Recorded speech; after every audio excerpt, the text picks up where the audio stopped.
have a series of questions and then also a comment.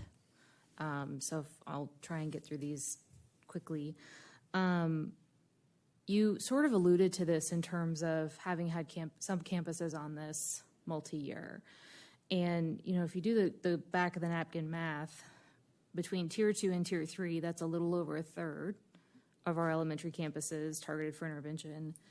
And secondary, it's about half of our campuses targeted for intervention.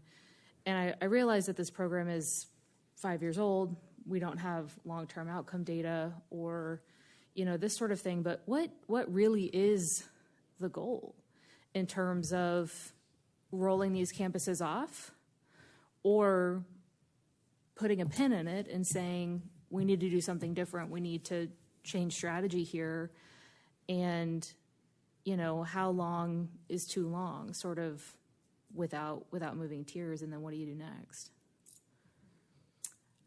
That's a great question. I think the goal is, yes, to roll everyone off. I mean, it would be nice to put the DST process out of business, right, that no campus needed tiered support. I do think, you know, as I mentioned, we've got campuses that have been multiple years that we've got to figure out how do we break that cycle and what do we do to support that. Well, I would just say, yes, multiple years, but multiple factors too. Mm-hmm. So I think if we had the magic pill to go, okay, if we just did this and we prescribed that and they're going to come out of tier, that would be lovely. Mm-hmm. But I think that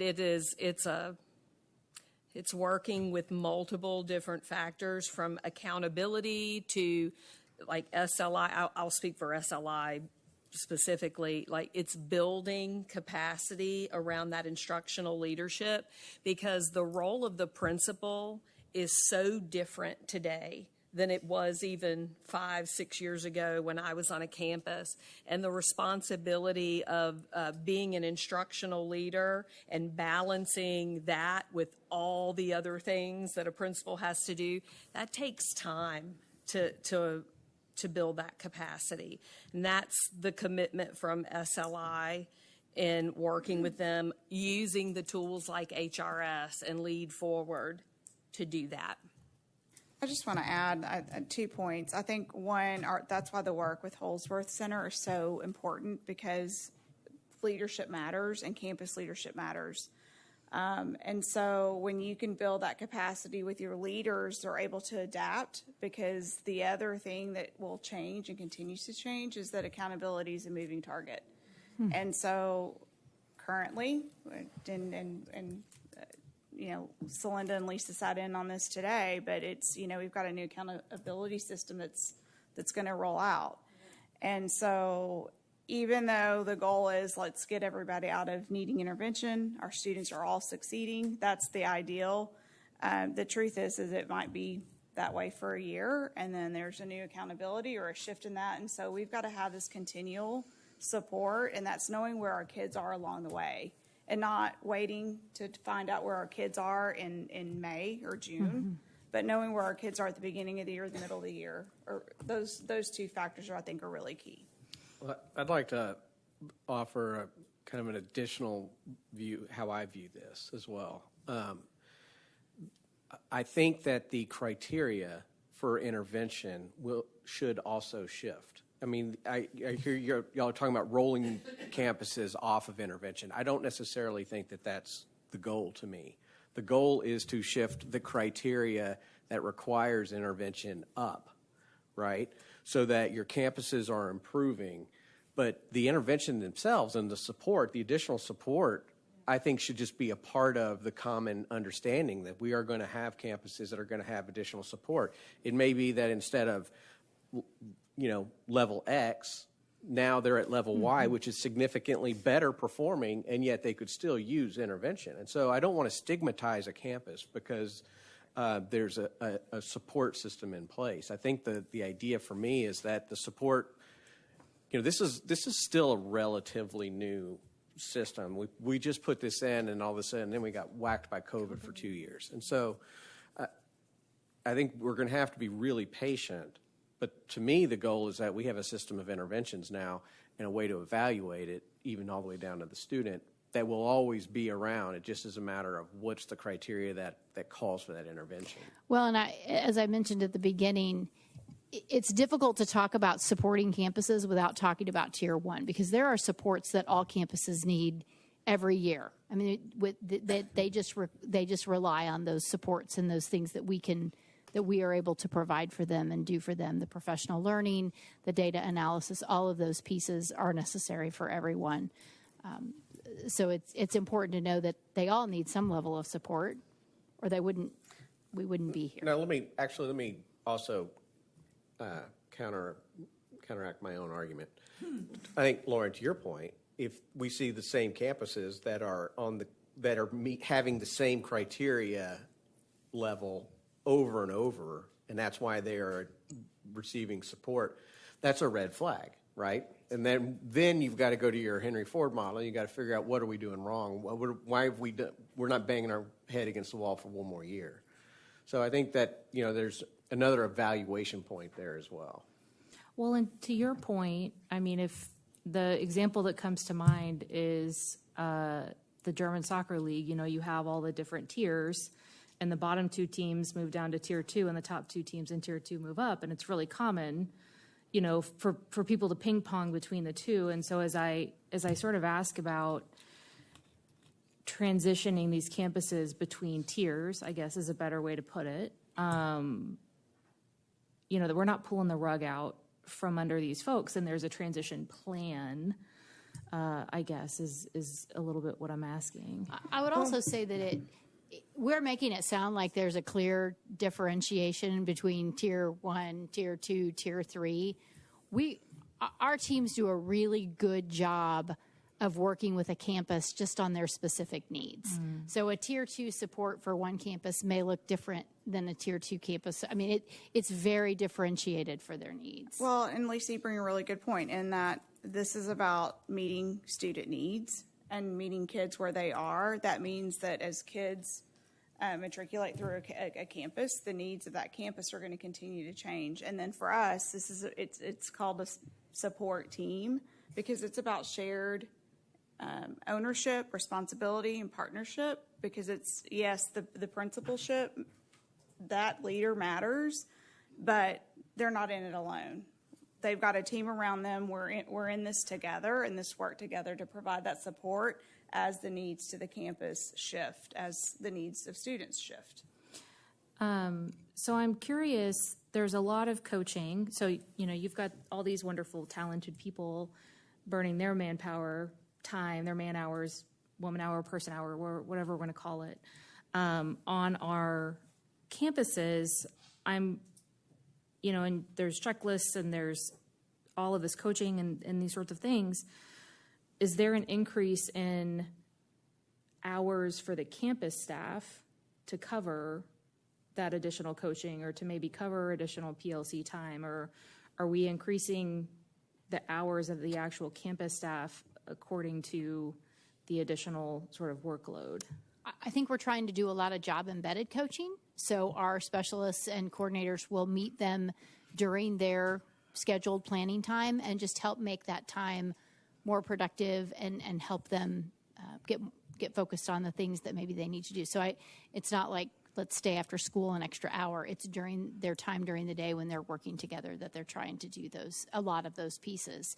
Of course, we also use our professional learning time and take every opportunity we have. But we know that job embedded support is really one of the most effective ways to move the needle. Got it. What about parent engagement on these campuses? Or is there anything within the tiered system that is targeted towards differential parent engagement on those campuses and trying to involve our families in being a part of the shared success when these students improve? I don't know the answer to that. If anybody knows, that may just be something we need to put on our reflection list. We have this year, as a matter of fact, the first year of it, the Parent Education and Engagement Program. And those parent educators do visit, really they visit any campus that asks for it. But then some campuses, and I'm not saying that all of the campuses on these lists are getting these invitations, but some campuses we do sort of solicit our services, and many of them take us up on it. And we have parent nights and parent trainings and parent engagements and parent this, that, and the other. Also, too, if the campus is a Title I campus, parent engagement is a component of the Title I plan that they're required to have. Got it. Okay, so that's mostly my questions. Just for the comment, as I laid out earlier, more than a third of elementary campuses, about half of our secondary campuses. I've been on the board a year and a half now. I feel like we spend a significant amount of time talking about stuff we're doing right, like audit, stuff we're doing right. We spend a significant amount of time talking about recapture and legislative priorities. This, to me, is some of the most important work, and I personally would like to spend more time hearing about what y'all are doing driving student success as a trustee, because I feel like that's what we're here for at the end of the day, is these sorts of things driving student success. And I appreciate, Lisa, your comment about using a real example, but de-identifying the campus, right? We in no way want to shame any of our campuses. We in no way want to make the leaders feel like they're in trouble or they're in the doghouse or that they're being outed to the board or the community or anything like that. But, having visibility on our really high need areas for growth, if we're not acknowledging on a regular basis where our areas of growth are we growing as a school district? And so that's just sort of, I know I got elected in sort of a very unusual time a year and a half ago, but just as a comment from me, I feel like we're not doing enough talking about this overall. So I appreciate this presentation. Thank you.